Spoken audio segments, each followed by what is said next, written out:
नमस्कार, आप देख रहे हैं आपका बाजार। मैं हूं साक्षी बत्रा। नमस्कार, मैं हूं सुमित। भारतीय बाजार जिस तरह से संकेत थे, खासतौर से अंतर्राष्ट्रीय बाजारों से खराब संकेत, और उन खराब संकेतों की तर्ज पे भारतीय बाजारों की शुरुआत भी खराब ही देखने को मिली। हालांकि लोअर लेवल से कुछ पुल बैक जरूर मार्केट्स के अंदर आया है। 237 अंकों की गिरावट अब देखने को मिल रही है, जो कि एक समय में करीब 300 अंकों की गिरावट थी। वहाँ से स्लाइटली रिकवरी मार्केट्स के अंदर जरूर आते हुए दिखाई पड़ी है, लेकिन अभी भी बाजार में जो गिरावट है वो काफ़ी ज़्यादा है। 85-50 के नीचे निफ्टी कामकाज कर रहा है, 240 अंक नीचे सेंसेक्स कामकाज कर रहा है। इसके अलावा सबसे ज़्यादा बिकवाली आज उन सेक्टर्स में है जिनमें ऑलरेडी काफ़ी बड़ी तेज़ी देखी जा चुकी है। इसमें मेटल का सबसे ऊपर नाम है। एक अच्छी तेज़ी के बाद मेटल सेक्टर में आज मुनाफा वसूली है। बैंकिंग एक और ऐसा सेक्टर है इसमें PSU बैंक्स पार्टिसिपेट कर रहे हैं। करीब 3 से 4% तक की गिरावट यहाँ पर देखने को मिल रही है। केमिकल और स्टील, ये कुछ और एंसिलरी सेक्टर्स हैं जहाँ पर बिकवाली देखने को मिल रही है। यहाँ पर भी गिरावट का दौर है जो बना हुआ है। साथ साथ mid cap small cap index भी करीब 1 से 1.5% नीचे कामकाज करते हुए यहाँ पर भी दबाव देखने को मिल रहा है। स्पेशली फ्रंट लाइन कंपैरिजन में स्मॉल कैप और मिड कैप में जो बिकवाली है वो ज़्यादा देखने को मिल रही है। हालांकि लोअर लेवल से तो ज़रूर पुल बैक मार्केट्स के अंदर आया है, लेकिन इतनी ज़्यादा सब्सटेंशियल बाइंग अभी से नहीं कह सकते हैं। इंडिया अभी स्लाइटली ऊपर है, एक अंक के आसपास की बढ़त यहाँ पर देखने को मिली, लेकिन आज क्रॉस द बोर्ड जो सेलिंग है वो मेटल और PSU स्पेस में देखने को मिल रही है। एब्सोल्युटली। चलिए इसी के साथ शुरुआत कर लेते हैं आपका बाजार के इस सेशन की। 2 मेहमान हमारे साथ जुड़ चुके हैं जो कि आज के इस सेशन में आपके सभी क्वेरीज को एड्रेस करेंगे। हमारे साथ लोकेश उपल और साथ ही राजेश अग्रवाल जुड़े हुए हैं। आपको फटाफट से तरीका बताते हैं, अगर आप भी इस शो का हिस्सा बनना चाहते हैं, शेयर्स के बारे में आपके पास कोई भी क्वेरीज हैं तो उठाइए अपना फोन और शेयर लिखिए, अपना सवाल लिखिए और SMS के जरिए भेज दीजिए हमें अपना सवाल 57575 पर। आप हमें कॉल भी कर सकते हैं। हमारी टोल फ्री लाइन खुल चुकी है, 180018035545 हमारी टोल फ्री लाइन है। साथ ही ऑल्टरनेट नंबर भी दिया गया है 012042582237। आप हमें व्हाट्सएप के जरिए भी अपनी क्वेरीज भेज सकते हैं। व्हाट्सएप का नंबर आपकी स्क्रीन पर 7840020000 पर अपनी क्वेरीज भेजिए। जी हाँ, अब आपका बाजार जुड़ चुका है आपके साथ फेसबुक पर भी। फेसबुक के जरिए आप हमें लॉगिन करके अपने सवाल पूछ सकते हैं। facebook.com/zbusinessonline पर लॉगिन कीजिए और अपना सवाल पूछिए।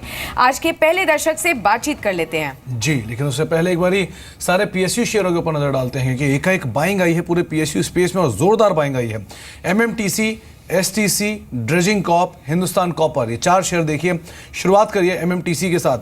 5% के आसपास का एक स्पाइक MMTC में आया है, 51-50 के स्तरों पर आ चुका है। STC आपकी स्क्रीन पर है, 1.25% की बढ़त। हालांकि बढ़त ही ज़्यादा नहीं है, लेकिन लोअर लेवल से एक स्ट्रॉन्ग बाइंग आई है। तो लाल निशान से शेयर हरे निशान में आया और हरे निशान में आने के बाद अब तेजी में। और साथ साथ MMTC आपके सामने करीब 3% ऊपर है। ड्रेजिंग कॉर्प भी हरे में आया, लेकिन एक बाइंग यहाँ पर भी आई है। और हिंदुस्तान कॉपर ये चौथा नाम है। स्कूटर्स इंडिया लाल निशान में शेयर भले ही है, लेकिन एक स्पाइक यहाँ पर भी आता हुआ दिखाई पड़ा है, 3% के आसपास की बढ़त। और हिंदुस्तान कॉपर भी एक स्पाइक के साथ अभी कामकाज करता है। तो पूरे PSU स्पेस में बाइंग जरूर आई है, लेकिन कुछ शेयर लाल निशान में अभी भी कामकाज कर रहे हैं। बहुत सब्सटेंशियल बाइंग नहीं है, लेकिन एक स्पाइक जरूर यहाँ पे आता हुआ दिखाई पड़ा है। चलिए अब कुछ दर्शकों से बातचीत कर लेते हैं। हमारे साथ पहले दर्शक हैं राजेश हैं, चंडीगढ़ से बातचीत करने के लिए। राजेश जी नमस्कार। राजेश, आप सुन पा रहे हैं?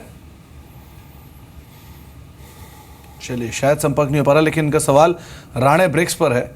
100 शेयर हैं, 370 रुपए के भाव पे खरीदारी है। राजेश नमस्कार, स्वागत है कार्यक्रम में। राणे ब्रिक्स पे इनका सवाल है, 370 रुपए खरीदारी है और 1130 पे शेयर आ चुका है। एक तरफा 4 राणे ग्रुप ने दिखाई है और इनको जोरदार मुनाफा कराया है। अब क्या करें इसके अंदर? नमस्कार सुमित, ये सही बात है कि बहुत अच्छे कमाई पर बैठे हैं, लेकिन अभी भी मुझे उम्मीद है कि यहाँ से भी बहुत अच्छी बढ़त हो सकती है, क्योंकि एक तो कंपनी की परफॉर्मेंस अच्छी है, दूसरी ऑटो सेक्टर में अच्छी मूवमेंट बनी हुई है। मंथ ऑन मंथ जो फिगर आ रहे हैं बहुत ही संतोषजनक आ रहे हैं। मैं कहूँगा अगर इन्हें पैसे की जल्दी ना हो या समय की कोई पाबंदी ना हो तो बने रह सकते हैं स्टॉक में। ऊपर में ये कम से कम 1200 साढ़े 1200 के आसपास जब आता है तो वहाँ पर आधा मुनाफा वसूल कर लें। जी चलिए, यहाँ पर आपको राय भी मिल चुकी है और स्ट्रॉन्ग परफॉर्मेंस आगे भी जाते हुए देखने को मिल सकती है राणे ब्रिक्स पर। अगले दर्शक भी हमारे साथ फोन लाइन पर जुड़ चुके हैं। रुड़की से करुण ने हमें कॉल किया है। नमस्कार करुण जी, पूछिए। मैम मेरे पास एंड्योरेंस टेक्नोलॉजी के 90 शेयर हैं। हाँ। 630 क्रेट से मैम 630 के भाव पर आपने खरीदे हैं एंड्योरेंस टेक्नोलॉजी। दूसरा शेयर मैं आपसे पूछना चाहूंगा, मेरे पास नेक्टर लाइसेंस के 500 शेयर है। अच्छा, किस भाव पर? मैम मेरे पास हैं 36 के रेट से है मैम 500 शेयर नेक्टर लाइसेंस। ठीक है, और दोनों पर ही आप हमें नजरिया बता सकते हैं। नेक्टर लाइफ में तो आपको 2 रुपए के आसपास का प्रॉफिट हो रहा है अभी, अगर आप दोनों ही 3 मंथ तक होल्ड कर सकता हूँ मैम दोनों शेयरों को। 3 मंथ्स तक का आपका नजरिया। चलिए ठीक है, आपको राय दिलवा देते हैं। लोकेश, आपसे राय लेंगे, लेकिन इसी बीच हमारे साथ एक और जी। खास मेहमान जुड़ चुके हैं। हमारे साथ एक मैनेजमेंट मौजूद है, हमारे साथ एसबीआई के एमडी मिस्टर रजनीश कुमार मौजूद हैं बातचीत करने के लिए। मिस्टर कुमार नमस्कार, स्वागत है कार्यक्रम में। नमस्कार। एक अच्छी खबर आपने सुनाई है आज सुबह की हाउसिंग लोन की जो दरें हैं उसे घटाया गया और कई साल के निचले स्तरों पर ये आ चुकी हैं। हाँ जी। क्या है सर ये पूरा स्कीम जो है, प्लीज बताएं। ये 2 महीने के लिए जो 75 लाख तक के लोन है, जो नॉर्मली अफोर्डेबल हाउसिंग और मिडिल इनकम ग्रुप के लिए होता है, तो हमने ये फेस्टिवल ऑफर दिया है नवंबर और दिसंबर 2 महीने। तो 15 बेसिस पॉइंट का कट करने के बाद जो विमेन है उनके लिए रेट ऑफ इंटरेस्ट 9.10 और जो मैन है उनके लिए 9.15। अगर आप देखें तो 50 लाख तक का अगर 30 साल का अमोर्टाइजेशन है तो ईएमआई में 542 रुपीज का डिफरेंस आ जाता है per month. Right. Mister Kumar, आपसे ये भी जानना चाहेंगे, आपने कहा कि ये फेस्टिवल स्कीम के तहत आपने ये स्कीम लॉन्च की है, तो फेस्टिवल सीजन में अब तक दिवाली तक किस तरीके की डिमांड रही है होम लोन्स के लिए? ठीक है, मैं अभी तो इतना ही कह सकता हूँ क्योंकि 11 तारीख तक साइलेंट पीरियड है, तो ज्यादा तो नंबर्स पे बात नहीं कर सकते जी, लेकिन ग्रोथ अच्छा है। और आगे आने वाली डिमांड अपटेक आपको कैसे लगता है, आउटलुक? मुझे लगता है कि देखिए प्राइसेस काफी स्टेबल हैं। अगर आप देखें पिछले 1 साल में 1 या 2 सिटीज को छोड़ के प्राइसेस बढ़े नहीं। और अगर कोई अच्छा वो रेडी मतलब बायर है तो उसको बिल्डर्स से डिस्काउंट्स वगैरह भी मिल जाते हैं। हमारा ये अरेंजमेंट है टाटा हाउसिंग के साथ कि जितना हमारा इंटरेस्ट रेट है उतना डिस्काउंट वो अपनी प्रॉपर्टीज पे देते हैं। तो मैं समझता हूँ कि जो इंटरेस्ट रेट है वो इस समय लोएस्ट है 6 साल के और प्राइसेस बहुत स्टेबल हैं। तो ऐसे में ये एक उचित समय है कि जिसको भी अपना घर बनाना है या खरीदना है जी, तो इससे अच्छा समय मुझे लगता है कि नहीं आएगा। जी सर, जो स्कीम आपने हाउसिंग लोन के लिए प्रिवेल की है, क्या आगे चल के कुछ और सेगमेंट जैसे कि ऑटो लोन्स या कंज्यूमर ड्यूरेबल के लिए भी इसे प्रिवेल किया जा सकता है? वो असल में हमारे रेट्स ऑलरेडी बहुत कम है। ओके। हमारा कार लोन 9.60 पे है, तो वो बहुत कम है रेट, तो उसमें अभी फर्दर कट की गुंजाइश नहीं है। पर ये समय समय पे रिव्यू होता रहता है और जैसी बिजनेस प्रायोरिटीज होती हैं और उसी हिसाब से हम लोग करते हैं। एक और चीज मैं आपके दर्शकों को बताना चाहता हूँ जी बिजनेस के माध्यम से जी, कि 24 तारीख को हमने डिपॉजिट रेट्स भी कुछ कम किया था, लेकिन जैसे 1 साल का अब 7.05 कर दिया है, लेकिन सीनियर सिटीजन्स को पहले हम 25 बेसिस पॉइंट एक्स्ट्रा देते थे, अब उसको बढ़ा के हमने 50 बेसिस पॉइंट कर दी। ओके। तो जो भी हमारे निर्णय होते हैं भारतीय स्टेट बैंक के, वो ये ध्यान में रख के करे जाते हैं कि सभी वर्गों का ध्यान रखा जाए।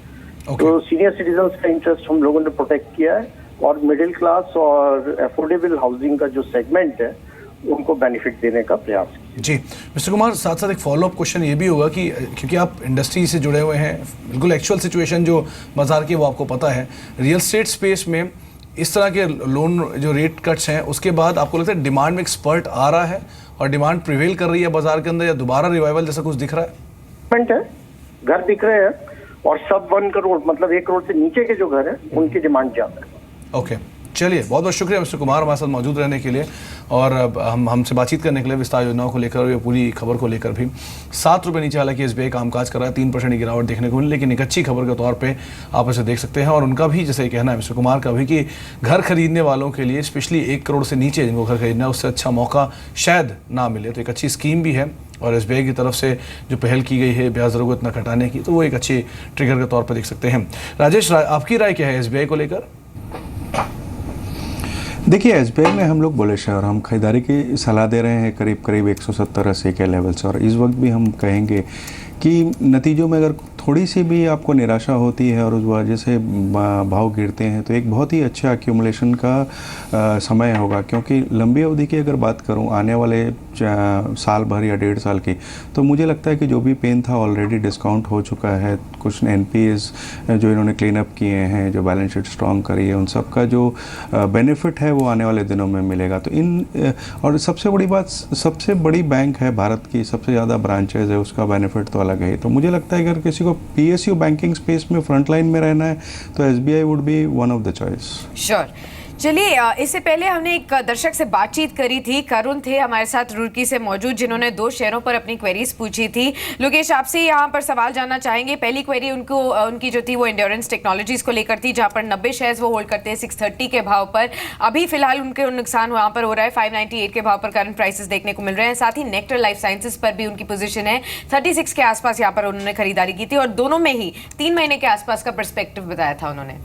Very good morning Sakshi ji. अगर एंड्यूरो टेक्नोलॉजीज के चार्ट्स को स्टडी करते हैं, we see there is a bearish formation on the long term charts, जो साफ साफ इंडिकेट करता है the stock has a possibility to retest the levels around 550 and 560 on the down side.